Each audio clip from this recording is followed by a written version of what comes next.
Welcome to episode 7 of the Wanderers podcast. You just saw our new intro. It's something that we've been working on. We got a new logo as well. Yeah. So, as always, we're going to start off with a little outline of what we're doing on the show today. We're always going to start out with our little update, as we always do. Mm-hmm. Going to talk about our week, talk about the new logo, and We'll keep it brief, guys. We don't need to bore you too much. No, it'll be brief, but we'll talk about the logo and the intro video and the new gear that we just acquired today. More new gear. It seems like a common thing. Yeah, each new episode, that's the beauty of this show. It's a good thing, right? It's the evolution of the Wanderers, Once we cover all that, we had a guest, pretty good guest today. It was Mike Botticello from the Jay and Dan podcast, formerly of Fox News or Fox Sports. He's not working there anymore. No, he's doing his own thing. You'll find out a little bit about that. It's like a little news organization. Yeah, and what he's up to, and you're gonna get some exclusives. Eventually. Yeah. Well, so he says, but. Yeah, and we're also gonna do our album review. I listened to Agalloch, Ashes Against the Grain. Ashes Against the Grain, and then I listened to Secrets Nobody Keeps by John Gomm. Yeah. To kind of polar opposites in a sense, like one's acoustic-y and the other one's kind of like death metal-y. Death metal. Doom metal. Doom metal, yeah. It was good. Yeah, we did a little vote. You guys voted in our new mascot, and we're going to throw it to you. Thanks, buddy. Thanks, bud. Do it! Just do it! What are you waiting for? Do it! Just do it! Do it! Wake up and work. Do it! Just do it! What are you waiting for? Just do it! So, you just saw our new mascot, Shia LaBeouf. Shia LaBeouf. Yeah. So that's who you guys voted in. It was a close toss Macho up Man. Macho and Macho Man came in second, and we had one vote for Alex Jones. Oh yeah. Yeah. Everyone else got snubbed. He might be on the next ballot. Who knows? No, only the winner goes on. Oh, okay. Yeah. I kind of want Nick back, though. Yeah. Well, rules are rules. Yeah, rules are rules. The Nick rolls were pretty dynamite. They were great. Yeah. They served us well. Yeah. If you guys want to make suggestions on who we should have, we could totally do that.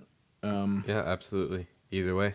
Yeah, and then either way. Yeah, if you let us know on our Twitter, which brings me into our first point, is that we're trying to be a lot more active on the social medias. If you've probably noticed the social medias, you probably noticed that we've been pretty active in the last week or so on Twitter, trying to up our game, get ourselves out there a little more. Hashtag Potter and Family. If anybody holy crap. from Potter and Family is listening, we thank you for your ear.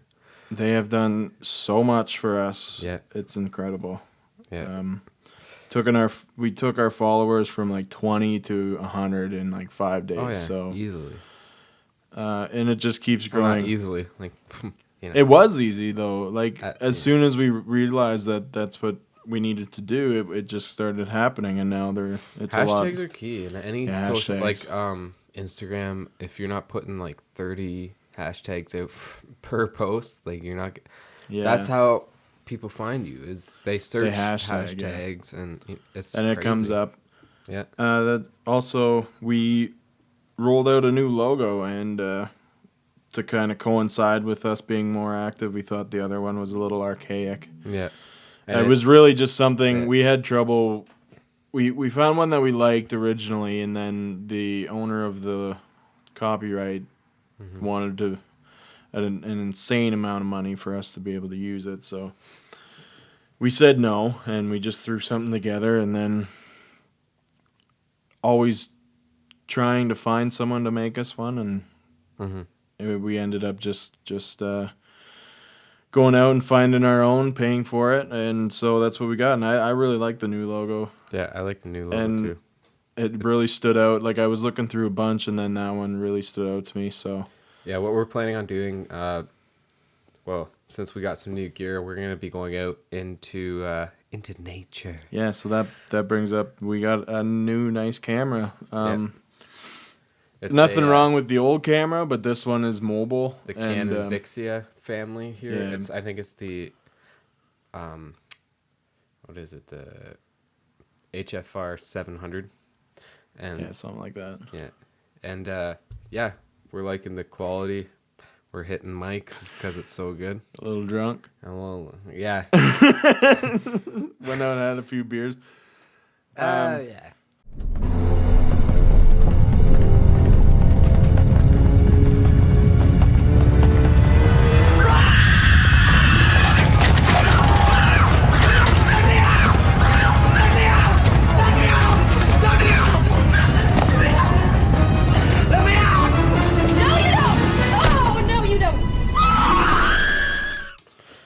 All right, thank you, Shyla, for bringing us back from that. The new technical difficulties. Yeah, the Shyla Buff.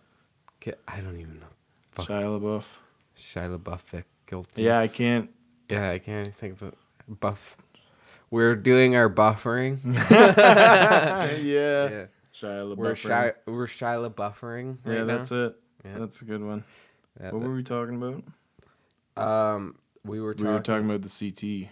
We were talking about CT. Yeah, we had a few beers. Yeah, we're all over the place right now. Yeah. We got some new gear. That's all we wanted to say. We're going to be taking this camera out and incorporating in future shows. Maybe some like we said, we wanted to do concerts and events like that and stuff. But we're even going to just go as far as just doing hikes and stuff like that, getting out. Yeah, because like we were looking through intros for the show and we came across one. It was a nice animation. You've already seen it, obviously, if you're watching the video portion. Yeah. And it kind of spoke to us on a bunch of levels and kind of got me thinking that we could use that as like inspiration to actually get out and actually do stuff like that. Like, yeah, exactly. I just had the idea to get the camera and everything just seems to be falling in place. So synchronicity, bro. Like we literally started this video and we looked at the time. It was 11:11. So yeah. Well, now that was a while ago. Yeah. Now. Well, that was before we got drang. Yeah. Yeah. But yeah. Anyway. So we and that was pretty much what happened with our week. We usually do the update for our week, and that's essentially everything that happened. Like other than that, we were just working and doing normal people stuff. Well, you got your test coming up, right? Yeah, I got a test at work to see if I keep my job, but yeah, I'm not worried about it. I know everything what I'm doing, so. Mm-hmm. Yeah, same old with me. Still going to the gym, still working. Excuse me. That was nice. That would be the beer. Yeah, nothing too exciting. My girlfriend got a new job. That was exciting for this week in this household. But yeah, we did an album suggestion for each of us. Let's first, before we get into that, we got to throw to the interview. We got our guest. It was Mike Botticello. He's from the Jay and Dan podcast and from Fox Sports. Currently not working with either of them anymore, as Jay and Dan have left Fox as well as Mike. Mm-hmm. So he's got some stuff coming up that you'll hear in the interview. It was recorded earlier today before we had all this new gear. Yeah, so it's gonna be. We even went as far as rearranging a bunch of stuff. We ended up moving the desk, and the cords were like... It was a mess. It was literally just a ball of cords. Yeah, and it was all jammed behind this desk, and every time you touched the desk, everything would shut down. It was just bad. Yeah. Do you hear that? That's the fridge. Oh, yeah. You can hear the fucking fridge. I hear that. Yeah, the fridge just turned on. That was weird. It was obnoxious. That was like really loud, yeah. That's compressors for you. Yeah. Anyways, Mike Botticello. Thanks, Mike. Hey, Mike, how's it going? This is Jason with The Wanderers. And Colin. Yeah, Jason. What's up, man? How you doing? Good. How are you? Good. I'm good. What's going on? Oh, not much. Just finishing the work week today. Okay. How's the weather down there in LA? It's exactly what you would imagine. Nice. 75, sunny, perfect. Yeah. Awesome. We're up here in Canada. One of the reasons why you would live here. Oh yeah. Yeah. Just Yeah. blue skies and sun all day. Yeah. Yeah, Makes it hard to concentrate sometimes. How about you guys? Where are you guys at? We're in Ontario, kind of about an hour out of Toronto. Yeah, just a little small town. It's pretty gloomy over here, actually. It's not anything to talk about. No, well, the winter hasn't really decided to end yet. It's still super cold. Still, shit. I was thinking like you're past that part. Well, we're past the snow, but it's still kind of cold. Usually by now it's clearing out, but I don't know. It's been weird lately because it'll get super warm and then it feels like winter again, and then next week it'll be like in the 10s, or it was like 20 on Friday or something, like last Friday. It just messes with your emotions. Yeah. But we're used to it. Yeah, I was going to try to make you feel better and be like, you know what? When it's always nice, you don't appreciate it as much. So when you have changes, then you really, can appreciate it more. Yeah. Enjoy it more. Yeah, but is that really how it goes? Because I'm pretty sure. No, I don't know. I'm not going to lie. It's pretty great every day. No doubt. I like the winter, to be honest with you. Like, I know it's kind of like stereotypical for a Canadian to say that, but like I love the winter sports. I love snowmobiling. I love hockey. So yeah, well, you better. If you're there, you better make the most. Yeah, that's the thing too. Right? So I'm from Connecticut, as you guys may or may not know. So I never had a problem with winter, but then when you take it out of the equation, it's just kind of like, okay, this is pretty big. But yeah, I grew up snowmobiling. I never skied or ice skated. But we had snowmobiles, so I just kind of ride sled. Yeah, it's hard. Harder than it looks. Oh yeah. Yeah. It was never any trouble for me to get going. It was just stopping, just skating. Terrible. I was just terrible. Oh, yeah, I think the way I learned to stop when I tried, I would just fall down. Oh yeah. Oh yeah. You gotta fall a few times. Oh yeah. And ice is hard. And that's man. true to life. You gotta fall to learn, right? Yeah. So what are you up to these days? I haven't really heard much other than your brief interviews on Jay and Dan there. What are you doing since you left Fox? Since I left Fox, I've been working freelance in production and just basically multimedia kind of work. So that involves field producing, interviews. I do some written work as a contributor for Esquire and Popular Mechanic. And I'm working on kind of a new sort of digital media company's program that's launching in September. We have a soft launch in June here, so kind of working on that. Are you allowed to tell us the name of that, or is it? What's the name of that? It's unnamed at this point. Oh, okay. Right on. So it's a show without a working title, as they say. Yeah. But the concept is we're building content around that concept. Nice. Awesome. Are you guys documenting the process, or are you guys just gonna all release it when it's done? Yeah, so a soft launch in June. So then by then we'll have an announcement, obviously an official name and title. There's been some press on it, but mostly that there's a deal in place. It was through MGM, and then it's basically like a digital news. Are we on right now? Yeah. Oh yeah. Oh, we are. All right. Well, hello again. But yeah, so it's a digital news program. Awesome. Right on. I don't even think it sounds boring. There's probably a better way to describe it, but hey, man, news is important. So I'm doing that, and I'm living life. That's good. Good. How long have you been living in LA? I've been down here for 10 years. Oh wow. From Connecticut. Are you ever gonna go back to Connecticut? Yeah. So I thought I would be here 4, and then actually, so I was at Fox for 9.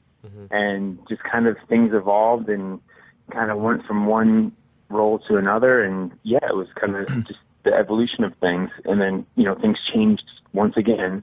And so then now I've been kind of working at a freelance capacity, and I've been doing all right.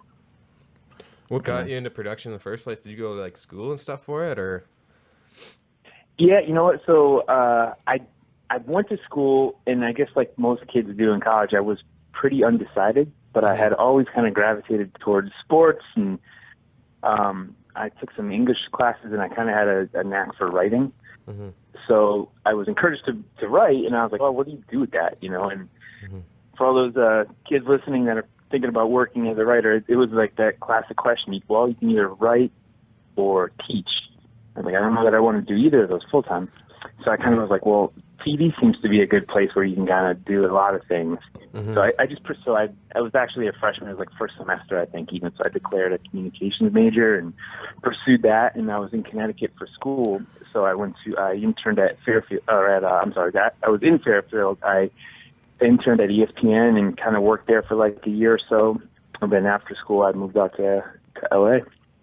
Right on. Awesome. What did you exactly do at Fox? I know you did the producing for the Jay and Dan podcast, but beyond that, it's funny how that I got involved with that. It was like kind of Jay and Dan fashion, or like typically random. But I started out freelancing for Fox as a studio researcher, which means you basically have to get information from the games and stats and all that to talent.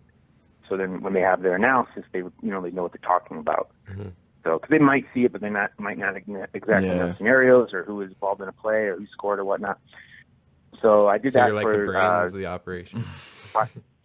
Yeah, scary thought, right? But no, so I did that for a little while, and then I started with baseball. So I started in baseball season, and then when football came around, the guy that had ran it kind of had me be his sort of right-hand man. So I kind of was that, co-pilot in running the team, the research team. There'd be about, 15 guys each day. And then he left after a few, so I started running that. And then I worked as an associate producer for a little bit. And then things changed in like 2009. And I was like, you know what, TV is one thing, but I feel like a lot of media is moving towards the internet. Oh, yeah.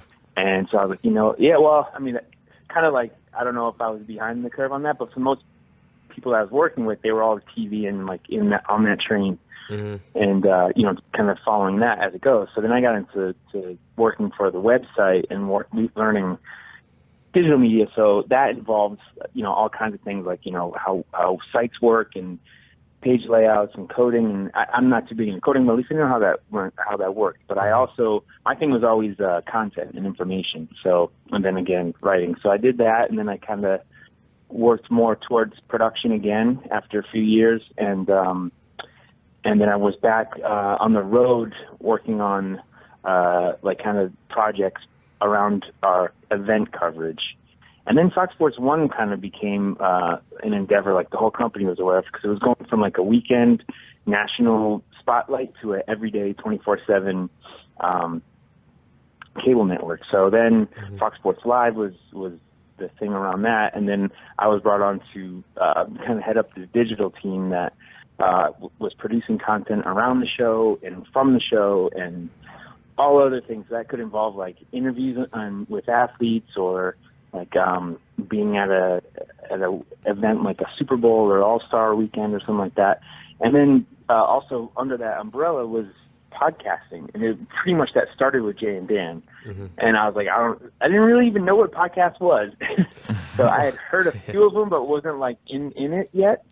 And then I more like just knew those guys. I was like, sure, I'll do it. And then I kind of was like, let me learn this medium and how it works. And I really love it. Like, I don't know about you guys, but I just think it's the best place. I've always been a fan of long form content and in-depth stuff to, you're not on the TV side of things. You're also working in a time frame. So like if it's a half an hour show, it's 22 minutes. So each segment you have to move along because you have, the clock ticks on it. So if you have an interview with a guy, you might get 3 to 5 minutes with them. So it's kind of hard to get everything accomplished if they have a great story, or if they have a good answer that you want more from, or it goes into a tangent that you weren't expecting.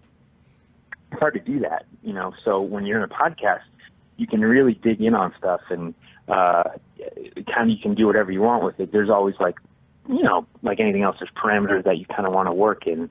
But for the most part, it's pretty free and, you know, like no boundaries. Yeah, flexible. We try to keep ours down to about 50 minutes to an hour. And the last week, we just kind of lost track and we ended up going like 2.5 hours. So yeah, we're pretty 2.5. Wow. Yeah, it was outrageous. Well, we were behind about a week. We're trying to do about an episode a week, and we're pretty new to the podcast game too. Yeah, pretty much just started listening to them a bunch, and then we really, you know, we're into the long range content like format too, where you can get more in depth and have an actual conversation rather than just try to ram in a bunch of information and pretty much PR the people you have on or whatever. Like, you know, you actually get to know the person and actually talk about, you know, their lives, what they're doing, like, you know what I mean? But Wait, are you guys a fan of late night TV? So like the Tonight Show or I am. I don't catch it often because I work nights, so like, yeah, it's tough, right? So yeah, like I'll watch like the YouTube clips and stuff like that. But I was actually on. But like, I was on the Conan show, Conan O'Brien. Yeah, you should look really? it up. It's pretty Yeah, funny. I did. You know the fan correction segment? Yeah. I sent a video in for that when Conan had said that Boyhood won 8 Oscar nominations, and I corrected him because it only won 6, and they actually used it. It was pretty cool. Oh yeah. See, research. It was ridiculous. The brains of the operation. Right. Conan pretty much just like make or break you. Because he was like the backdrop. I was on the Tonight Show with Leno, by the way. Oh really? You guys want to compare? Yep. Nice. It was pretty. It was my moment. No, I was in LA. I'm a big Star Wars fan, and so was my sister, who lived here before I got here. Mm-hmm. So we flew out to see the Phantom Menace. Remember the next franchise? Oh yeah. The 3 that were kind of terrible. Yeah.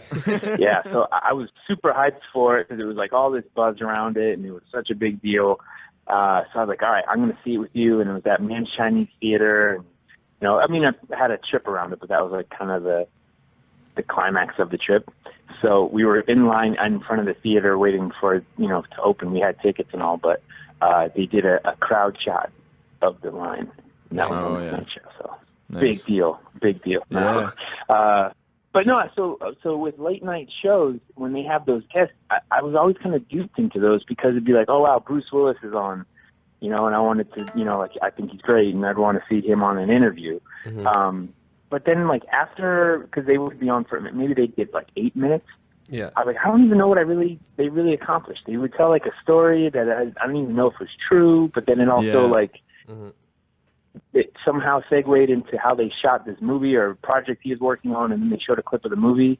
That was it. And I'm like, I didn't really learn much about him. It's like, if I like everything that Bruce Willis does, okay, maybe that was worth watching, but pretty much I didn't learn anything about him, or wasn't really like that stimulating. Now, Bruce Willis actually, when he would go on Letterman, was actually great. Mm-hmm. Like I think he was part of the guys that were in that farewell couple weeks for Letterman.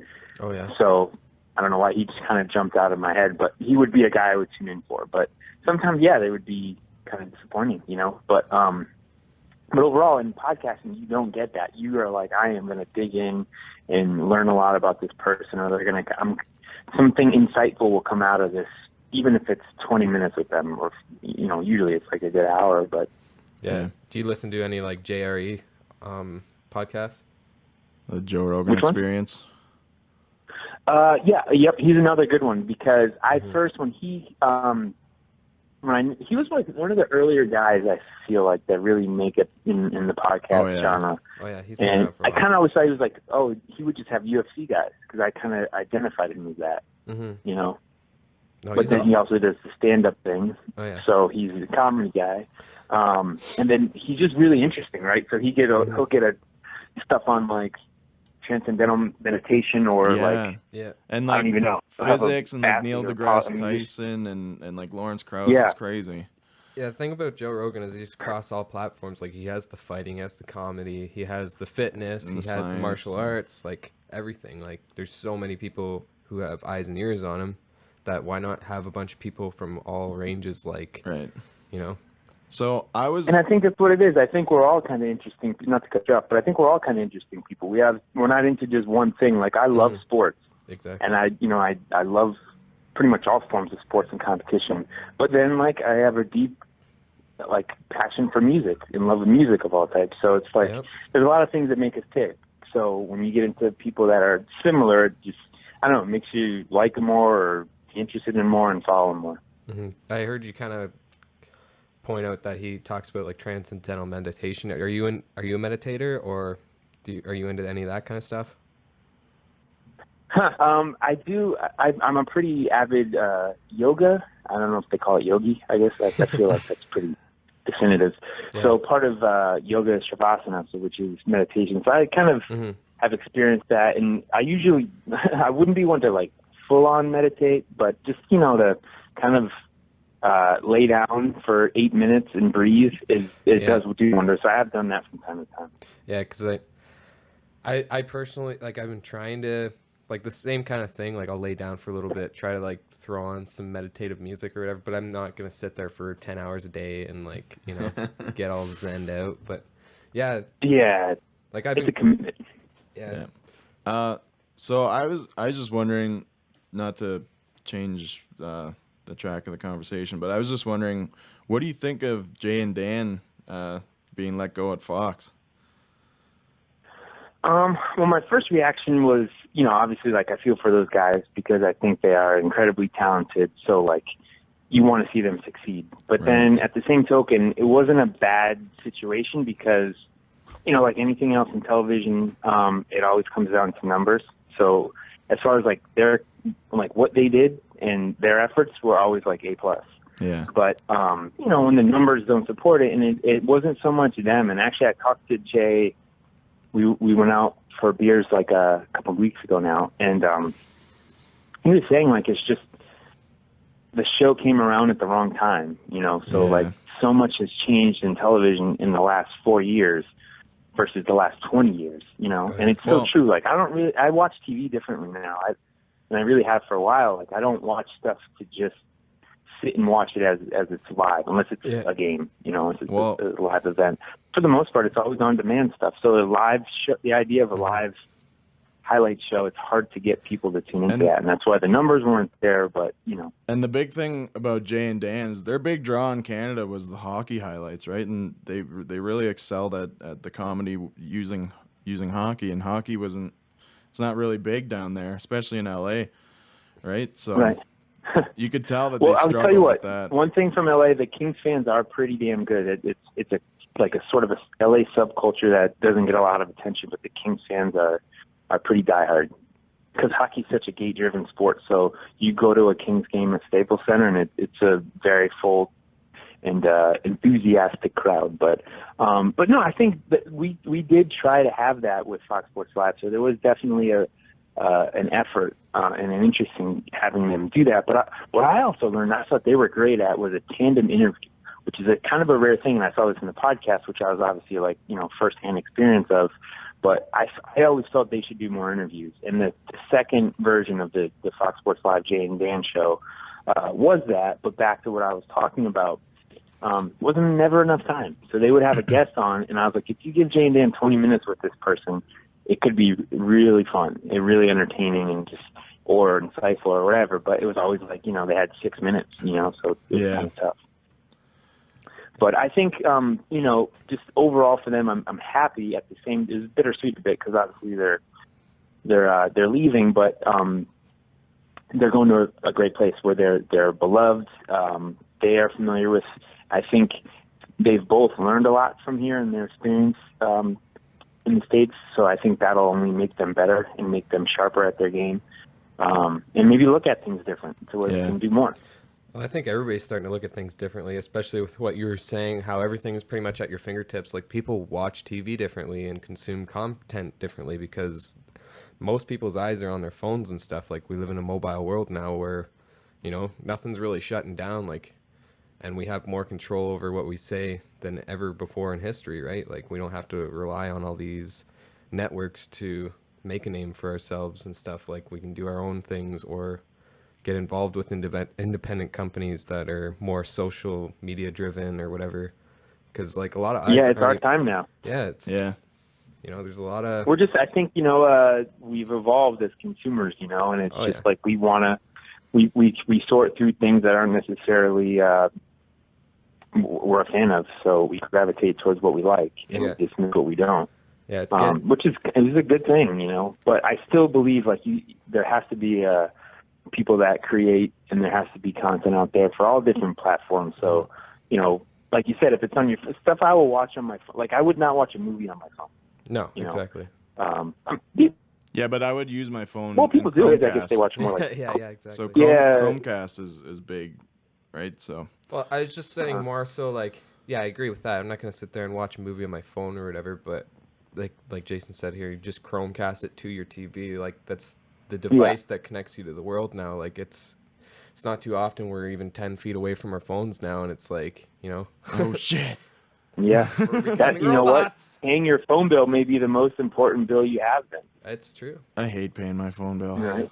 I just don't for like a little while, and then they start calling me. I was like, okay. Even if I have the money, I'll just not pay them. If you actually look at it, it's such a bar tab. You're like, oh man, I used all this data, and I just hit my data whatever. I mean, an hour ago, and I was pissed. Oh, I hit it like 10 days ago. I don't even know how it works. Like, I always increase my data. I was like, I thought I had unlimited, but I don't know. Yeah, and then they tell you to scale it back or whatever. In the States, they're rolling out unlimited data, so that's crazy. I can't wait for that. I hope that comes. But then when you have it, they're like, you could save by having, you use this much or whatever. So I don't know. Mm-hmm. But yeah, I really like talk on the phone even now, and I actually kind of miss it. So have you kept in touch? I talk to people when I have to. Yeah. Have you kept in touch with Jim, engineer Jim? I have. He's harder to get, and I've told people this, that I think of anybody, he's the most elusive guy. Maybe it's the music background, but really what people don't know about him, he's such a family man. Oh, yeah. So he's of that, he's of that mold that when he's at work, he's all about it, and he's just, one-track mind, so to speak. So he's got a work identity, and then when he goes home, he is unavailable, off the clock, and a full-time husband and dad. That's a good thing. That is very good. Yeah, for a guy that's had such a rock star life in another world, he is such a family man and down-to-earth guy. Yeah, that's good. Yeah, I try to tweet at him to get him on the show, but like I said, he just retweets it and likes it and doesn't say anything. So. Well, at least he paid attention to it. But I'm getting through to him. Maybe he's a hard guy to get a hold of. Yeah, consistency. Yeah, I don't want it.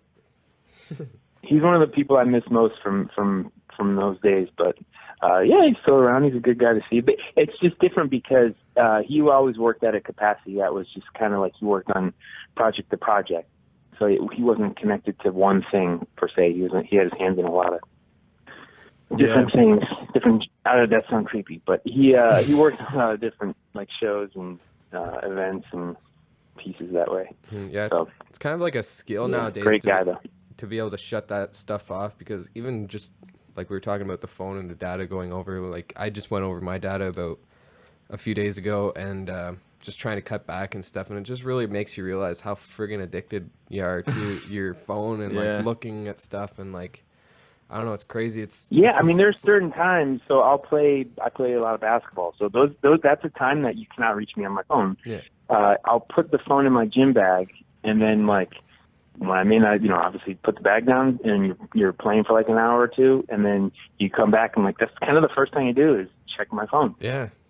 Because there's certain times that you're unavailable. Like think about when you go on a flight and, that time to where you put it in airplane mode or shut it off even to where you land. Like you can see the whole plane at once as soon as you touch down. Like as soon as the wheels hit the ground on the runway, people pull their phones out and they're just inundated with emails. It's like Louis C.K. Louis C.K. said it's just people trying to avoid boredom, and he's just just be bored. Right. What's wrong with being bored? It's. Yeah. I personally am pretty good at if I don't want to be contacted, you're not going to be able to contact me. I've spent it's hard entire though, weekends people just kind of find you at random times, and it's hard to say no, right? Yeah. Mm-hmm. But yeah, that's good that you can I do. I have a hard time saying no to people. Yeah. I just shut my phone off. And to Louis, I would say I've heard the expression that boring people are bored. So I guess, just don't let yourself be bored. But yeah, I think if you can distance yourself from like the cycle of I got to check what's on, and I do that. I try to not live on like Twitter, Instagram, those kind of things. And it's to me though, it's like that's the newspaper. So for when people used to sit down and read a newspaper, I don't know, on the couch or at the breakfast table or something like that. Yeah. It's similar to that. So I'll just kind of scroll through a timeline and I can see what's going on in the world. Yeah. So it is useful for that. And I think, things change, but like at our core, we need things. We need conversation. We need to know about, information and news and, weather and I don't know, all those kind of verticals that you can get in a news outlet. But I was just saying before, I was talking to people about how much you text, and the texting I think is great because it's direct. So it's like, hey, do you want to get lunch today at 12:30? Like, no, 12:45. Great, see you there. That's a text conversation. Now, if I called you, there'd be, like you could talk about lunch, but then we get sidetracked into, I don't know, talking about going to the movies tonight or whatever, and it's just kind of like that 30-second text exchange turned into a 10-minute phone conversation. Yeah. See, the thing is, sometimes it works the other way too, right? Yeah. So you could have like a 30-minute text conversation that would be like a 5-minute phone call. Exactly. At least like I could text on the like. Or anything? Yeah, I could text as I'm making dinner or something like that, depending on what it gets into. Yeah. But, see, the thing is, people literally will get mad if you call them now because it's some people. Yeah, it's insane. Well, it's because like we live in an age where time is of the essence. Like if everything's always going, we always want the most time we can get out of our days. And if somebody stops and calls you, you have to stop whatever you're doing to have a call with them instead of just texting them back or whatever. Like it's on your time. Like everything's pretty much coming. But if I call you, it's important. So then you know that I have something to talk about. But sometimes I can even say, and I think this is the case too, as people as families fan out. I don't know if this is just an American thing, but I feel like it's not. Or you don't really live and work where you grew up. So, I'm away from my mom. I'm away from my sisters, So like I will call them to catch up because we have to. That's how you keep in the loop on things. So that phone conversation is vital if you live in that if you live down the street from your parents, then you probably see them all the time and you would text more often than not. But so for me, I use that to keep in touch. I'll just have times where I'm talking on the phone, and in LA we have traffic, so that's a good time to talk, right? If you're sitting in your car for an hour, you can talk to a lot of people and catch up. But I think even just the reason you would call somebody is A, because it's important, or B, like you need to have a longer conversation about something that couldn't be solved in text. Yeah, exactly. But I do like miss those days, where it's a kind of a lost, lost art form to have a phone conversation. But yeah, times change, kind of the way it goes. Yeah, exactly. Well, the thing too now is like, we used to watch the Jetsons where people were having phone conversation or like video conversations on their watch or whatever. We literally have that now. We can do that, I think that's being we have the Jetsons to thank for that. Yeah. Thanks, Jetsons. I will say FaceTime is pretty great though, because you can be somewhere and you can bring people to that place where you are. So that is pretty cool, So a lot more things like that. Yeah, it's true. Yeah. So but then again, like if you're, in the bathroom and somebody FaceTimes you, like, I don't hilarious. Answer there. Yeah. I don't really want to take you in there with me. But now it's just people like kind of have no Snapchatting, taking a poop. Worse. Yeah. I love Snapchat. Yeah, I tried Snapchat for like a month, and I was really. Yeah, I have time. I don't know. I tried it for like a month or two. That's usually what I pull out when I'm bored. Yeah, I'll just fuck around with it. Yeah. Jason's new thing is he'll take one of the filters and it'll go right to the TV, and like there's one where it's like the big mouth, and it's like what show was that? The Last Kingdom. Yeah, it was hilarious. Have you seen her? He's like, I've been talking to her. Yeah. Anyways, it was great. It was great having you. You're a great guest. We'd love to have you back. I was just wondering. Yeah, anytime, guys. Yeah. Do you want to maybe promote any of your projects or anything right now? Like what you're working on, like what you were talking about in the beginning. I was gonna say give me you know what? Let's revisit it in like 2 months. Okay. Yeah, sounds good. We'll do a recap. Because this is April. Yeah, we have the launch in June. Yeah. All right. You guys will be one of the first to know. Awesome. That's called a tease in the business, and then you will have an exclusive, awesome, which gives you the leg up on everyone else. So, sweet. Yeah. Awesome. Appreciate it, guys. All right. Thanks a lot, man. Yeah, thanks for coming on. All right. Anytime, fellas. Great conversation. All right. Take care. Cool. See ya. All right. Bye. All right. Later. See ya. That was Mike Botticello. That was really good, actually. Yeah. I enjoyed that. Yeah, Mike's a good dude. We had a good conversation with him. Very fluid. I felt like it was going to be real jumpy because we didn't really know what we were going to ask. Yeah, that was really our first phone call interview, so it went pretty well, I think. All right. So we'll just get back to the show. Yeah. Thanks for watching. And we're back. That was a pretty good interview. That was pretty quick. Right back in it. It was like insanely fast. No, it was actually long. Yeah, no, it was a long one because it was good, and we had a good conversation, and we kept it going. And no, Mike's a really good guy. Yeah, totally. You're the one who actually introduced me to that podcast. I want to actually go back and check some out. Cause it was pretty really good. Well, the podcast that he's on doesn't really speak to what we were speaking about. Yeah, they're really just goofballs and just screwing around most of the time, making fart jokes and stuff like that. But fucking got me laughing. Yeah, it's a great podcast. It's probably it was like the first podcast that I listened to faithfully. Like every week I was on it. I was watching the YouTube videos. Man, they get you. Like podcasts are really good for just that. Like we were talking about in the conversation, just that long range. Yeah, long form media, man. You really get into knowing the people that you're talking to and really understanding exactly what the points that they're trying to put across rather than cutting them down for time. There's the Nerdist podcast with Chris Hardwick. He just started like a new TV show, and on the TV show they cut down to like 25 minutes, but they record for like an hour. So what he does is he'll take the raw audio from the recording of his interviews on the TV show, and he just releases it on his podcast. So like you get everything that you got in the interview on the TV show, but more, which is, it speaks volumes because like a lot of stuff could be taken out of context because you got to cut stuff down for time. You can't be picky. Like it's tough.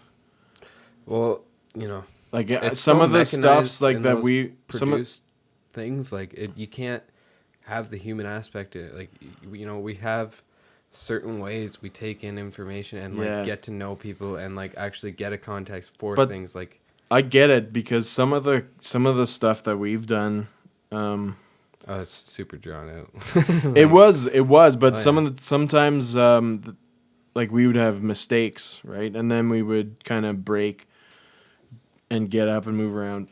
But during that time, there's like funny stuff happening, but I can't really put it in because it'll be cut around and it'll be all stupid and like kind of like jump shots. It's janky. Yeah, it would be janky as hell. And it's funny, but you gotta let it go, right? No, I hear you. But no, like we said, we're going to be getting a lot more involved in the social media and what we're deciding about the Wanderers. It's not just going to be a podcast. We're going to end up using the camera a lot, just even like for all content, anything creative we can think of, like skits we want to make this hiking or whatever. Yeah, we want to make this like the Wanderers community. You know what I mean? Like, I don't want it just to be us. Like, I want you guys to be involved too. And like, you guys are gonna give us ideas. And any of you listening, you can be a guest if you want. Like, you can tweet us, you can email us. Absolutely. Let us know, and we'll have you on for sure. Like, I feel like, well, especially with me, like I've just been kind of wandering aimlessly through life, like trying to find a purpose and a meaning. No, it's really everything's coming together now, and it's super. It felt awesome. Like a little strange at first, but I'm really coming into my own here. Yeah. I think, anyways. Hopefully, like we were able to get a pretty solid guest today, and we're building a pretty good following on Twitter, and it's all because of you listening right now. It's you, and I thank you, whoever you are. Thank you, like from the bottom of our hearts, honestly. Like, thanks for lending your ears if you're listening to us, and if you're watching us on the YouTubes. We love you guys, and any suggestions, anything you think we should add into the show or take away? We're our always good looking. Friend Ryan, like he said, like he wants more arguments. Yeah, but that I get it, but like it'll happen naturally. Like it always has. It happened last week, and this show's like really organic, like natural progression, like just from literally being. We have to get some, like, I'll try to find the recording of the phone on the floor. Or when I whipped the bottle in the air. Yeah. That was funny. Yeah. It's somewhere. Yeah, honestly. But, I'm currently, I'm looking, I really want to get into doing challenges, maybe not every week, but every few weeks. Because, we did the Reaper Chip Challenge, and it was hilarious. And we had a lot of fun doing it, too. And Jason suggested doing anything from I don't really want to say it because I don't necessarily want to do it, like the raw onion challenge. The raw onion, where you eat a full onion. See if you can get through that. I was looking at the wasabi challenge, or see who can eat the most wasabi. Oh yeah, I'd win that. Or the cinnamon. Cinnamon. Yeah, the cinnamon challenge. You could eat wasabi all day, couldn't you? Well, I like it, but I couldn't just sit there and eat it, but I would. I'd have more of a capacity to do it than you, I think. But I like spicy stuff. It's fucking unreal. It's not. It just explodes in your face and then it goes away. It's like the hottest thing ever for 5 seconds and then it just kind of weans off. At least we're not snorting it. We could though. We definitely could. Right. But no, I definitely. Other than that, we are starting something to focus a lot more on the music. I came up with the idea earlier this week that I would give Colin an album to listen to, and he would give me an album to listen to kind of expand our own horizons. Our own horizons, and people listening are you're more than welcome to take a gander. So the two albums, I told Colin to listen to Ashes Against the Grain by Agalloch, which is a doom death metal band. Yeah, and then I told him to listen to John Gomm, Secrets Everybody Keeps, or Secrets Nobody Keeps. Sorry. The beer. I already know that beer. I already know it better than you. So let's get into that. If you want to start, I'll start what I think of Agalloch and Ashes Against the Grain. The one I gave to Colin, it was a very important album to me. It helped me through a very difficult time in my life when I had lost my best friend to a car accident. It was something I found myself listening to almost every day, especially the song Not Unlike the Waves. Just something about it made me feel better, and I would just kind of leave my house and bring my iPod and go for a walk and kind of think about things and listen to that album, and it really, really helped me. And I love it. It's not a perfect album. It's not mixed very well. Super well produced. Yeah, it's not, but I don't know what it is. It has that epic doomy kind of feel to it. The vocalist, he's really kind of black metal sounding. Yeah, really. It's black and yeah, but it's really good. That did it no justice. No, I was just kind of trying to give it an example, but no, I didn't realize it was such an important album. It's kind of funny that the John Gomm album I gave to you is really kind of a shifting moment for me too. Yeah. With that album, the song Passion Flower, I saw that video on YouTube, and it was it's one man, and he plays the acoustic, and he also does the percussion, but he has vocals in with it too. So he's amazing. He's just I don't know. There's I like soul behind it, like kind of like that feeling. Like I don't know.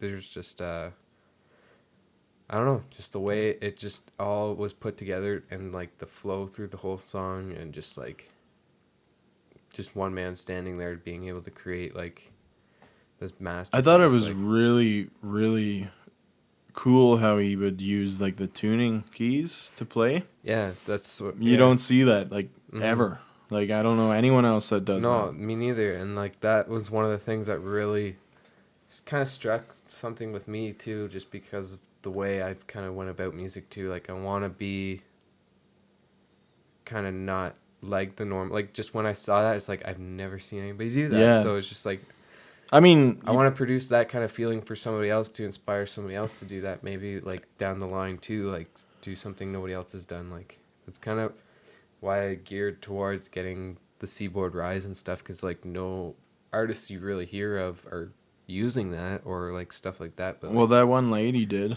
Yeah. On that video that you showed me. Anyways, like I did have criticisms of the album. Like just like Agalloch, I don't think it was mixed very well with his singing. And at times I kind of thought that it's like he couldn't decide if he wanted the guitar to be more prevalent than the singing or the singing to be more prevalent than the guitar, and it just seems that they were really competing with each other. But other than that, like it was a good album. Like he's a very extremely talented guitar player, and the one song that I liked wasn't the Passion Flower, but I can't remember what it was called, but it was the track 3. It was like what was it? You don't have to do something, or sorry, I really gotta pee. yeah. All right. So we'll Shia, help us out. Help us out, brother. And what happens is a science thing. When you put helicopters over a puddle of man piss gets all over your man body. Oh yeah.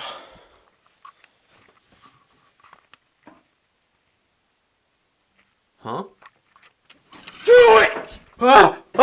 Just do it! Just piss all on my face, all my features, piss on my arms, piss all over my own piss. It's just nasty. All right, thanks, Shy, for the pee-pee. Yeah, thanks, buddy. Pee-pee Shire. So that song I was talking about was "There's No Need to Be Afraid." It's like a really slow, but it was nice. Like it was really good. But other than that, like the album kind of it flowed together nicely. I did find by the Agalloch, or Agalloch. It flowed really well too. Towards the end though, the end is bad. Like it's not a good ending. It's just like really super drawn out. They're just noises. trying to be strange, right? Like it was like if it's like suits, a 3. I guess I didn't have. Ain't nobody got time for that. They tried to kind of like make it a theme at the end there with the 3 songs, but it just I don't think it worked. Personally, I usually cut it off when it gets to that, because like every other song is, in my opinion, great. But is there any other criticisms that you had? I agreed with you, and like it's from 2006, so it was rough. It's rough, yes, but it's still like that was remastered. Did you listen to the one with the black album cover or the white album cover? The white. Yeah, so that one was remastered from the original. The original's even worse. Like it's the original's brutal. Well, I guess that's the like whole it's thing. They're good songs, brutal. But it's not mixed well. But the thing is, it kind of plays. What kind of music do you play? Brutal.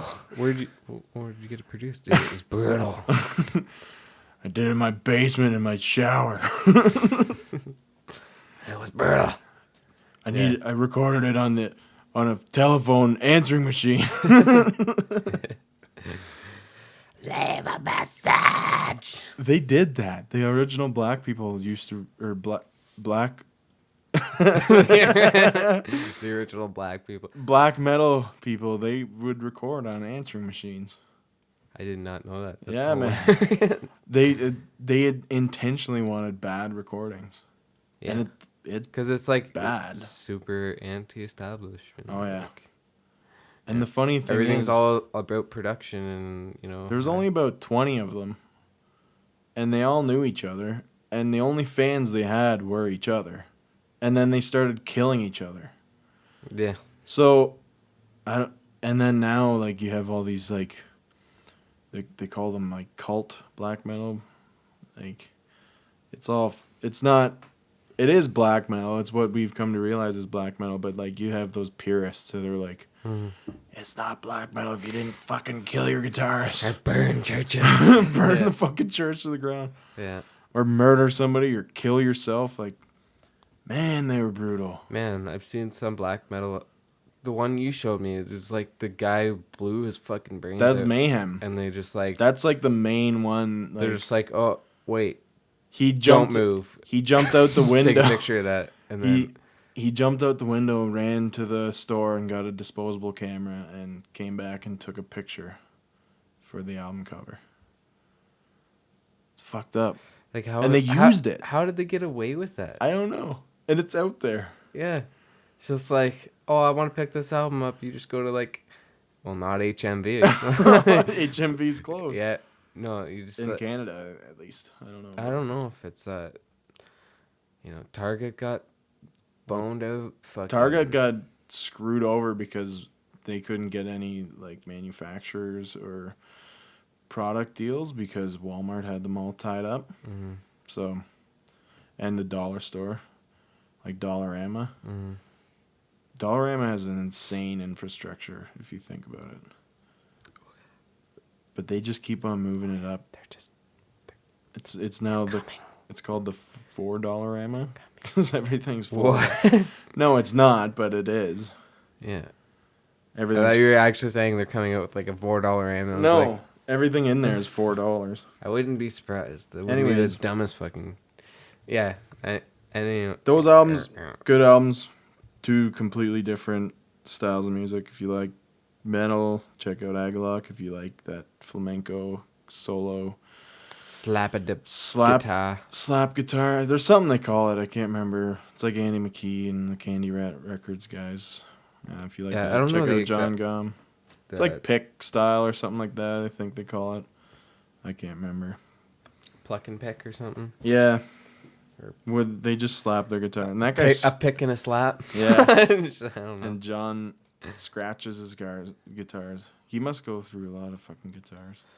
I think he's just used the one guitar for a really long time because he's gonna scratch right through to the bottom there. Probably. Have you it's so scratched? I know. It makes it though. Yeah. You literally hear the soul of that guitar. Like it's just been through some shit, and it's just everything that you hear from that is just like. And I bet you it's tough for him because if he gets a new guitar, he's gonna have to learn the. I wonder if he as soon as he gets a new guitar, he just fucking sands it down. Well, he would have to a little bit to get that scratch, to get the sheen off there, to get that scratch. He would have to do at least a sand. Mm-hmm. But if you got a new guitar, he probably has a hell of a time to find. Every tuner is going to be different, right? So I just paid $2,300 for this guitar. Yeah, exactly.